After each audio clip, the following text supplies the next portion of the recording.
యెషయా గ్రంథము తలవైవేసు 20:10 ఆరియావా నిర్జన స్థలము హర్షించి పుష్పించును. అది నార్సిసు పువ్వువలె పుష్పించి బహుగా హర్షించి ఆనందగీతము పాడును. లేబానోను మహిమాని కర్మలాను మరియు షారోను సౌందర్యమును చూచుదురు. బలహీనమైన చేతులను బలపరచుడి, కంపించే మోకాళ్ళును స్థిరపరచుడి. భయపడిన హృదయముగల వారితో ఈలోక చెప్పుడి, ధైర్యముగా ఉండుడి, భయపడకుడి. ఇదిగో మీ దేవుడు ప్రతీకారముతో వచ్చును, ప్రతిఫలముతో దేవుడు వచ్చి మిమ్మును రక్షించును. అప్పుడు అంధుల కన్నులు తెరువబడును, చెవిటివారి చెవులు తెరుచుకునును. అప్పుడు లంగడివాడు జింకవలే దూకును, మూగవాని నాలుక ఆనందగీతము పాడును. యెహోవా విమోచించినవారు తిరిగి వచ్చి సియోనుకు ఆనందగీతములతో ప్రవేశించుదురు. వారు ఆనందమును సంతోషమును పొందుదురు, దుఃఖమూ నిట్టూర్పూ పారిపోవును. ప్రియమైన దేవుని పిల్లలరా, ఈ పవిత్ర సమయాన్ని మన ప్రభువైన దేవునికి అంకితం చేద్దాం. నీ వాక్యము మా హృదయాలలో జీవమై మారునట్లు మాకు వినే చెవులు, గ్రహించే మనస్సు అనుగ్రహించుము. ఆమేన్. యెషయా గ్రంథము 20వ అధ్యాయం ఆశ, పునరుద్ధానం, విమోచన గురించిన అద్భుతమైన సందేశం. ఇది నిరాశలో ఉన్న ప్రజలకు, దేవుడు మర్చిపోయడేమో అనుకునేవారికి ఇచ్చిన దేవుని వాగ్దానం. అరణ్యమును ఎడారియు ఆనందించును. అరణ్యమంటే ఏమిటి? జీవితం లేని స్థలం, నీరు లేని ప్రదేశం, ఆశ లేని పరిస్థితి.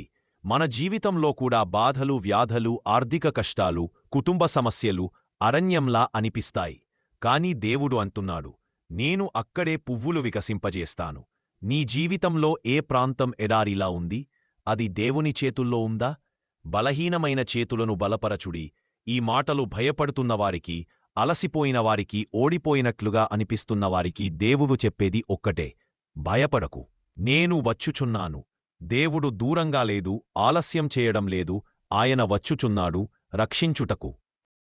కన్నులు తెరువబడును. ఇవి కేవలం శారీరకాద్భుతాలే కాదు, ఇవి సూచించేది ఆత్మీయ అంధత్వం తొలగిపోవడం, నిజాన్ని చూడగలగడం, దేవుని స్వరాన్ని వినగలగడం.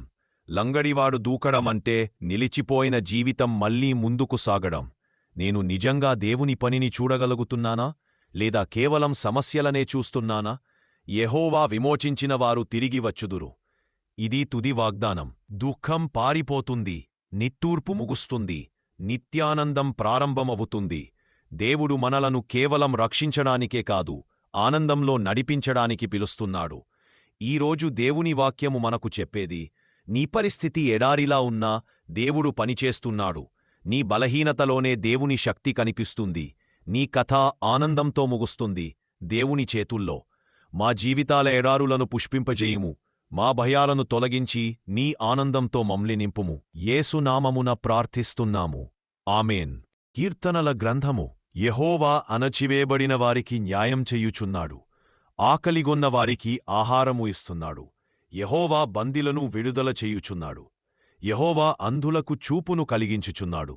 యెహోవా వంగిపోయిన వారిని నిలిపించుచున్నాడు. యెహోవా నీతిమంతులను ప్రేమించుచున్నాడు, అనాథలను, విధవలను ఆదరించుచున్నాడు. దుష్టుల మార్గమును ఆయన తారుమారు చేయుచున్నాడు.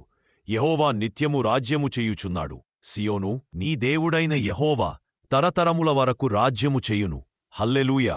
కాబట్టి సహోదరులారా, ప్రభువు రాకడ వరకు సహనముగా ఉండుడి. రైతు భూమి యొక్క విలువైన పంట కొరకు ఎదురుచూచు తొలివానను పొందువరకు సహనముగా ఉండుడి.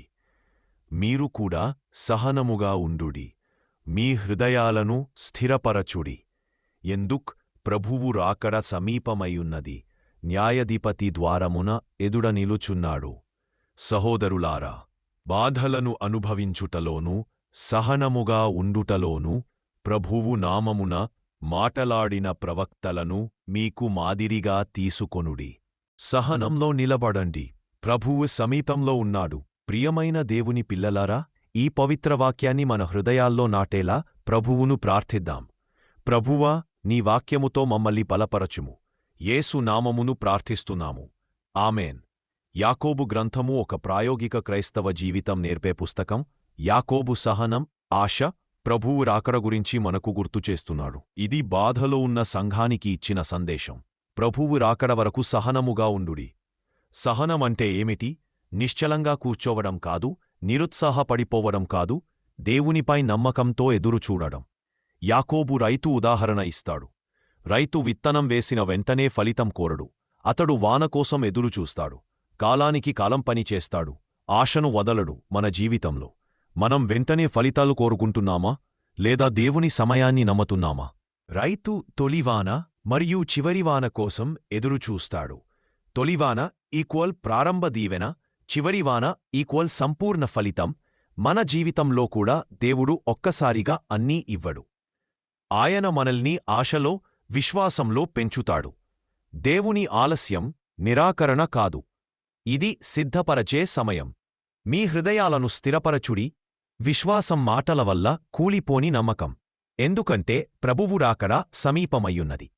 మన ఆశ మన పరిస్థితుల మీద కాదు, ప్రభువు మీద ఉండాలి. బాధలో ఉన్నప్పుడు మనకు సహనం తగ్గిపోతుంది.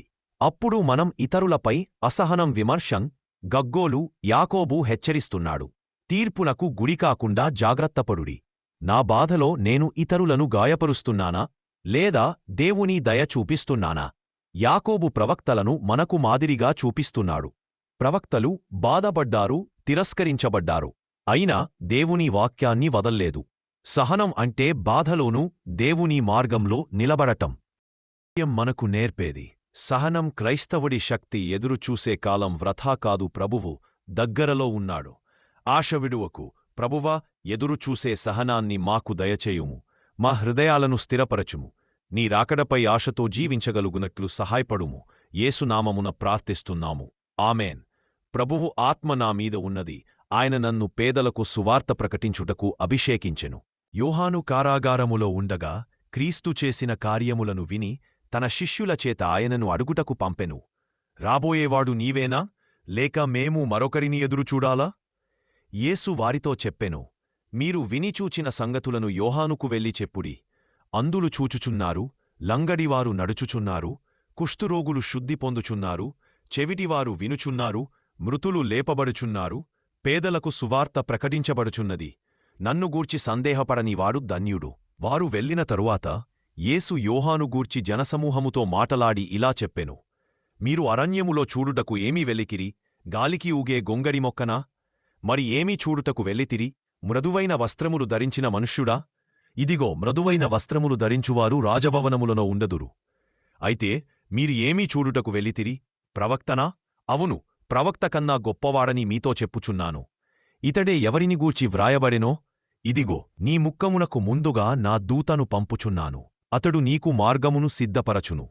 నిజముగా మీతో చెప్పుచున్నాను, స్త్రీలలో పుట్టినవారిలో యోహాను బాప్తిస్మము కన్నా గొప్పవాడు లేడు. అయినను పరలోక రాజ్యములో అతి చిన్నవాడైనవాడు అతనికన్నా గొప్పవాడు. ప్రభువా, నీ వాక్యమును అర్థం చేసుకునే జ్ఞానమును మాకు దయచేయుము. సందేహాల్లోనూ మీపై నమ్మకముంచే విశ్వాసాన్ని పెంచుము. యేసునామమును ప్రార్థిస్తున్నాము, ఆమెన్. ఈ భాగంలో మనం చూడవలే కారాగారంలో ఉన్న యోహాను బాప్తిస్ముడు సందేహాంతో అడిగిన ప్రశ్న, యేసు ఇచ్చిన సమాధానం, యోహాను గురు గొప్ప సాక్ష్యం. ఇది బాధలో ఉన్న విశ్వాసికి ఇచ్చిన వాక్యం. యోహాను ఒక గొప్ప ప్రవక్త. అయినా కారాగారంలో ఉన్నప్పుడు అతనికి ప్రశ్న వచ్చింది, రాబోయేవాడు నీవేనా? ఇది విశ్వాసలోపమా? కాదు, ఇది బాధలో పుట్టిన మనసు ప్రశ్న. దేవుని సేవకుడికి సందేహం రావచ్చు, దేవుడు ప్రశ్నలకు కోపపడ్డు. యేసు ఇలా అంటాడు, మీరు చూచినది విన్నది చెప్పుడి. అంధులు చూస్తున్నారు, లంగడివారు నడుస్తున్నారు, మృతులు లేపబడుతున్నారు, పేదలకు సువార్త ప్రకటించబడుతుంది. యేసు తాను ఎవరో వాదంతో కాదు, కార్యంతో చూపించాడు. దేవుడు మన సమస్యలను మాటలతో కాదు, కార్యాలతో పరిష్కరిస్తాడు. ఇది ఒక హెచ్చరిక కూడా, ఓదార్పు కూడా. దేవుడు మన అంచనాలకు అనుగుణంగా పనిచేయకపోయినా ఆయన మార్గం సత్యమే. నేను దేవుణ్ణి నమ్ముతున్నానా, లేదా మా అంచనాలను నమ్ముతున్నానా? యోహాను వెళ్ళిపోయిన తరువాత యేసు అతనిని తగ్గించలేదు, ఏతి పొగడ్త ఇచ్చాడు. గాలికి ఊగే గొంగడి కాదు. ప్రవక్త కన్నా గొప్పవాడు. మన బలహీన క్షణాలు దేవుని దృష్టిలో మన విలువను తగ్గించవు. యోహాను మార్గసిద్ధపరచినవాడు. దేవుని యోచనలో ప్రతి ఒక్కరికి ఒక పాత్ర ఉంది. మన స్థానాన్ని గుర్తించడం, మన విధిని నెరవేర్చడం. యోహాను గొప్పవాడు కాని దేవుని రాజ్యంలో చిన్నవాడైనా గొప్పవాడే. గొప్పతనం పదవి కాదు, దేవునితో సంబంధం. ప్రభువా, సందేహం వచ్చినప్పుడు నీ కార్యాలను గుర్తుచేయుము. బాధలోనూ విశ్వాసాన్ని విడువకుండా మమ్మల్ని నిలుపుము. నీ యోచనను అర్థం చేసుకునే కృపమాకు దయచేయుము. యేసు నామమును ప్రార్థిస్తున్నాము. ఆమెన్.